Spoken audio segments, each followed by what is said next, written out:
नमस्ते, मैं हूं शारंग कट्टी, आपका करियर और एडमिशन मेंटोर। आज का जो वीडियो है वो नीट 2023 देने वाले लोगों के लिए बहुत इंपॉर्टेंट है।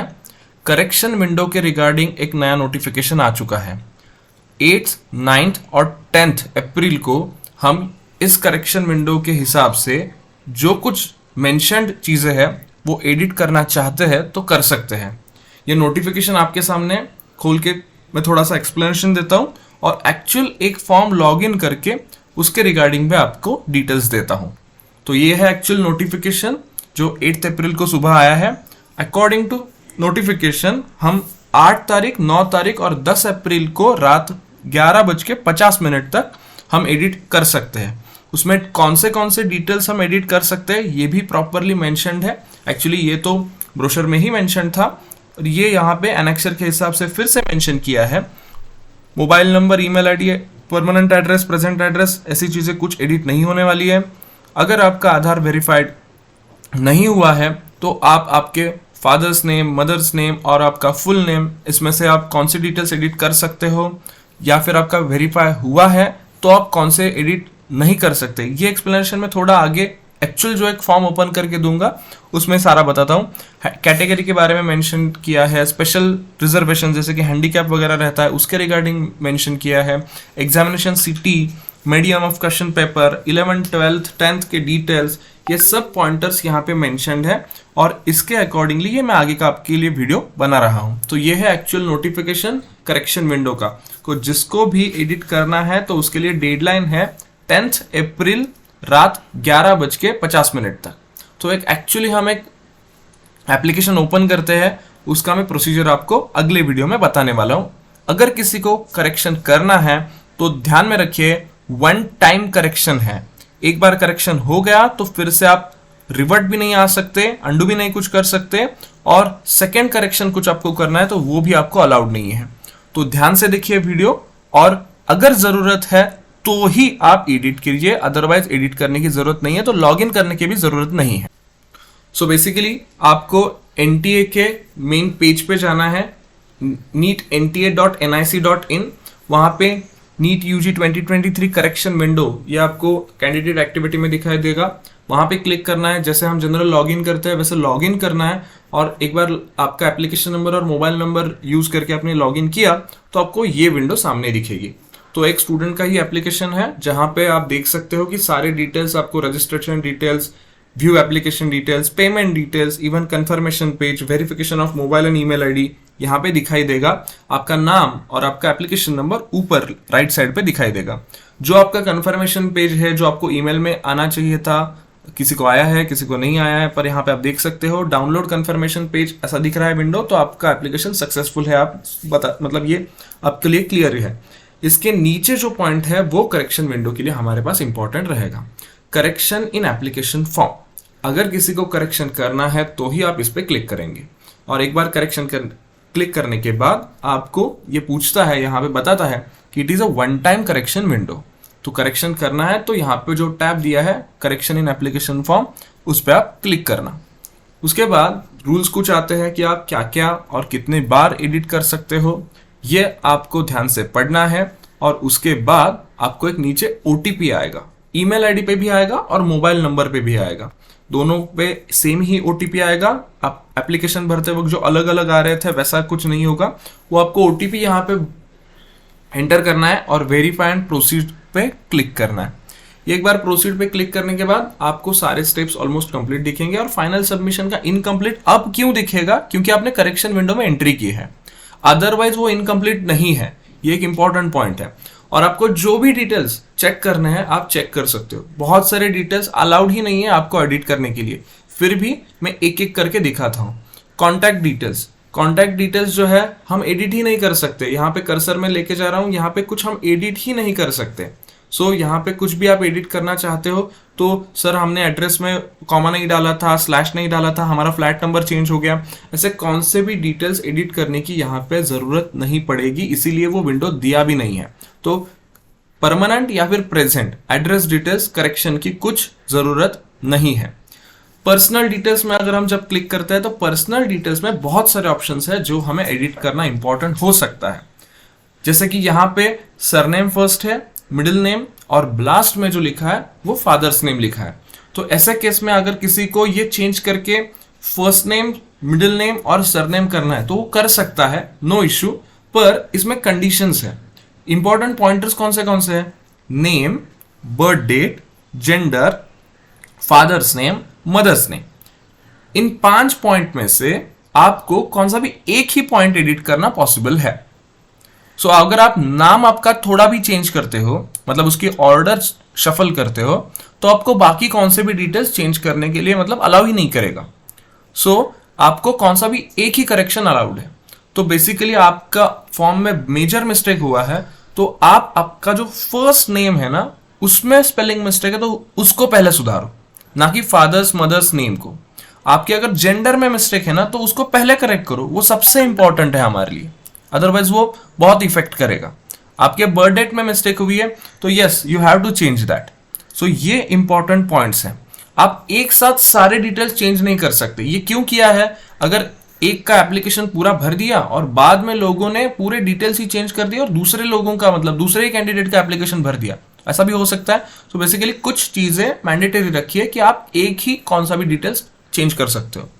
In case of Aadhaar card आपका वेरीफाई हो चुका है, पहले ही फॉर्म भरते वक्त आधार कार्ड के हिसाब से सारे परफेक्ट डिटेल्स आ चुके हैं, तो आपको एडिट करने की कुछ जरूरत ही नहीं है, तो आपका फॉर्म ऑटोमेटिकली सक्सेसफुल ही है।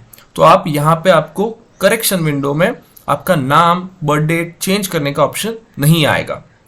सो ये एक आपके लिए इंपॉर्टेंट पॉइंट है। उसके बाद नीचे हमारे लिए 12th आपने कहाँ से किया है, नेशनैलिटी आपकी कौन सी है, ये जो 2 ऑप्शन थे वो हम एडिट नहीं कर सकते। ये इंपॉर्टेंट पॉइंट है, नेशनैलिटी चेंज नहीं कर सकते और 12th हमने जहां से किया है वो स्टेट भी हम चेंज नहीं कर सकते।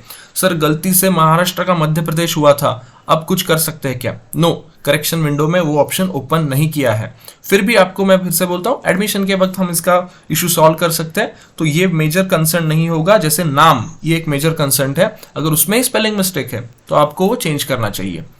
कैटेगरी, अगर जनरल की, ओबीसी की, ईडब्ल्यूएस कौन सी भी आपको चेंज करनी है तो यस आप कर सकते हो। इवन आपने डालते वक्त ओबीसी डाला था पर आपको अब लग रहा है कि आप ओबीसी से जनरल में शिफ्ट होना चाहते हो, तो yes you can do that. सिर्फ और सिर्फ जो जनरल से दूसरे कैटेगरी में शिफ्ट होंगे तब उनको डॉक्यूमेंट्स में वो एनेक्सर डिक्लेरेशन या फिर उनका ओरिजिनल कास्ट सर्टिफिकेट वो स्कैन करके अपलोड करना पड़ेगा। ऐसे भी बहुत सारे लोग रहेंगे कि भरते वक्त सर एससी भरा था, आप जनरल में आना चाहते हैं, तो ऑटोमेटिकली एससी का आपने भरते वक्त 1000 का पेमेंट किया था, अब आपको जो बैलेंस पेमेंट है वो 700 रुपीज का वो एक्स्ट्रा पे करके ही जनरल में से एप्लीकेशन करना पड़ेगा। हैंडीकैप, ये स्पेशल रिजर्वेशन है, वो भी चेंज करने का ऑप्शन यहाँ पे दिया है। पर आप डायबिटिक हो क्या, आप अर्बन या रूरल कहाँ पे रहते हो, फैमिली इनकम, माइनॉरिटी में बिलोंग करते हो क्या, रेसिडेंस आपका इंडिया में है या बाहर, या फिर आपका मोड ऑफ प्रिपरेशन क्या है, ऐसे डिटेल्स एडिट करने में अलाउ नहीं किया है। ये इंपॉर्टेंट भी नहीं है उतने, तो इसको अलाउ किया नहीं है। सो ये पर्सनल डिटेल्स में से जो इंपॉर्टेंट पॉइंट्स है उसमें अगर किसी का मिस्टेक है तो डेफिनेटली हमारे हेल्पलाइन को कांटेक्ट कीजिए। आधार डिटेल्स, अगर आधार आपका वेरीफाई नहीं है तो ऐसे केस में आप आधार को वेरीफाई कर सकते हो, ओके। पर आपका ऑलरेडी आधार वेरीफाई है तो आप रिवर्ट नहीं जा सकते। आपको याद होगा हम फॉर्म भरते वक्त भी आधार कार्ड एक बार वेरीफाई हो गया तो हम बैक नहीं कर सकते थे, वो नाम परफेक्ट रहता था, कंटिन्यू हो जाता था। पर आधार के हिसाब से आपको अभी वेरीफाई करना है, अकॉर्डिंग टू दैट नाम चेंज करना है, तो इट इज पॉसिबल। पर मैं इसमें भी बोलूंगा एज पर आधार वेरीफाई होना ही चाहिए, ऐसा कुछ कंपल्सन नहीं है।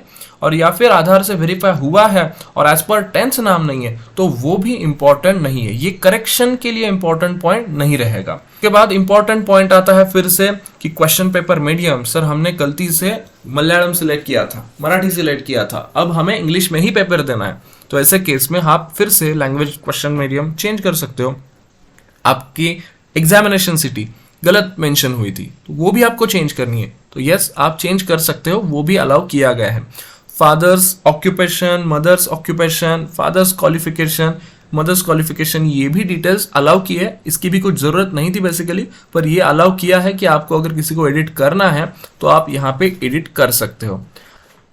10th 11th 12th के जो डिटेल्स है वो भी अलाउ किए हैं, सारे के सारे डिटेल्स आप एडिट कर सकते हो। आपकी कॉलेज का, स्कूल का नाम, एड्रेस या फिर पासिंग ईयर, कौन सा भी पॉइंट हो, आप यहाँ पे 10th 11th 12th including your code, जो बहुत सारे लोगों को इंपॉर्टेंट पॉइंट लगता है, पर मैं बताता हूँ कि वो इंपॉर्टेंट नहीं है। तो आपका 12th का आपका जो भी कोड रहेगा, वो कोड आपको 2, 3, 4 से 0, 1 करना है, तो वो पॉसिबल है इस विंडो में, पर डेफिनेटली ये आपके फॉर्म पे अफेक्ट नहीं करेगा। सो एडिशनल डिटेल्स का एक भी कॉलम देख लेते हैं। आप ट्विंस हो क्या, तो ट्विंस के लिए आपके लिए इंपॉर्टेंट पॉइंट है कि आप यहाँ पे एडिट नहीं कर सकते। सर हमने उस टाइम मेंशन नहीं किया था पर अभी मेंशन करना चाहते हैं, तो ऐसे केस में हम एडिट नहीं कर सकते। उसके नीचे जो एक ऑप्शन दिया था, आपने इससे पहले नीट दी है क्या, तो इसका ऑप्शन अगर यस करना है तो अभी भी आप कर सकते हो। अटेम्प्ट के लिए कितने अटेम्प्ट आप दे रहे हो हम यहाँ पे मेंशन कर सकते हैं। पहले 1 अटेम्प्ट दिया था, 2 अटेम्प्ट दिए थे, वो मेंशन कर सकते हैं, वो भी चेंजिंग विंडो दी है। उसके बाद इंपॉर्टेंट पॉइंट है आपका बर्थ प्लेस, वो चेंज करने की जरूरत नहीं है। आपने इंडिया, महाराष्ट्र, डिस्ट्रिक्ट कौन सा भी है वो सिलेक्ट किया होगा, तो उसका कोई इफेक्ट आपके एप्लीकेशन पे, रिजल्ट पे, एडमिशन पे नहीं होगा। इमरजेंसी कॉन्टैक्ट डिटेल्स भी हम चेंज नहीं कर सकते, डेफिनेटली वो उसी टाइम वेरीफाई हुए थे, तो उसको भी चेंज करने की जरूरत नहीं। अब आती है सबसे इंपॉर्टेंट वाली बात, तो वो है डॉक्यूमेंट्स। तो यहाँ पे आप देख सकते हो कि correction not allowed, correction not allowed, correction not allowed सभी जगह पे दिख रहा है। कौन से केस में एक ही हम डॉक्यूमेंट एडिशनल अपलोड कर पाएंगे, पहले हमने हैंडीकैप नहीं सिलेक्ट किया था, और अगर हम हैंडीकैप सिलेक्ट करते हैं तो ऑटोमेटिकली यहाँ पे विंडो आ जाएगी अपलोड द डॉक्यूमेंट। हमने पहले जनरल से फॉर्म भरा था, अब हमें ओबीसी से डालना है, तो ऐसे केस में हमें वो एडिशनल डॉक्यूमेंट अपलोड की विंडो आएगी। अदरवाइज हम हमारा फोटो, सिग्नेचर कुछ भी चेंज नहीं कर सकते। तो उसके लिए अगर किसी ने फोटो गलत ही अपलोड किया है, तो ऐसे केस में आपको क्वेरी रेज करनी पड़ेगी, कंटिन्यूअस फॉलोअप लेना पड़ेगा, और उस पीरियड में वो ग्रीवियंस को रिप्लाई देते हैं, तो वैसे केस में आपको नया फोटो अपलोड करने का चांस मिलेगा। सो अदरवाइज ये ऐसा फॉर्म है, ये सारे इंपॉर्टेंट पॉइंट्स मेरे तरफ से। पैनिक मत हो जाना, कुछ जरूरत है एडिट की तो ही एडिट करना। जो भी आपको पॉइंट्स लगते हैं कि is it necessary to edit, कुछ भी डाउट हो व्हाट्सएप नंबर पे कांटेक्ट करना। सभी लोग एक साथ कॉल करेंगे तो सबको रिस्पॉन्ड करना तो पॉसिबल नहीं होगा, पर इसलिए मैं बता रहा हूँ ये वीडियो पूरा प्रॉपर देखिए। उसके बाद आपका कंफर्मेशन पेज से मैच कीजिए, आपको कुछ करेक्शन जरूरी लगते हैं तो आप डेफिनेटली ये ओपन करके देखिए, अदरवाइज ओपन करने की जरूरत भी नहीं है। लास्ट वीक ऑफ अप्रैल या फिर 1 मई को आपका एडमिट कार्ड मिल जाएगा और आप उसके हिसाब से एग्जामिनेशन दे सकते हो। Thank you so much. जितना मेरे तरफ से हो सकता है मैंने प्रॉपर एक्सप्लेनेशन दिया है। होपफुली ये वीडियो आपके लिए इंपॉर्टेंट होगा, तो पूरा एंड तक देखिए। ऐसे ही सारे इंपॉर्टेंट अपडेट्स के लिए हमारा यूट्यूब चैनल सब्सक्राइब करना ना भूलिए। और इम्पॉर्टेंट बात कि जो अलर्ट्स रहते हैं, टाइमली अलर्ट्स रहते हैं, वो हम हमारे टेलीग्राम ग्रुप पे, एक व्हाट्सएप ग्रुप है कम्युनिटी फॉर्म की है, उस पे अस्मी मेडिकल ग्रुप पे हम पोस्ट करते रहते हैं, तो टेलीग्राम ग्रुप भी ज्वाइन कर लीजिए ताकि आप कौन सा भी इंपॉर्टेंट नोटिफिकेशन आपसे मिस ना हो जाए। मिलते हैं ऐसे इंपॉर्टेंट वीडियो में नेक्स्ट टाइम, तब तक के लिए धन्यवाद।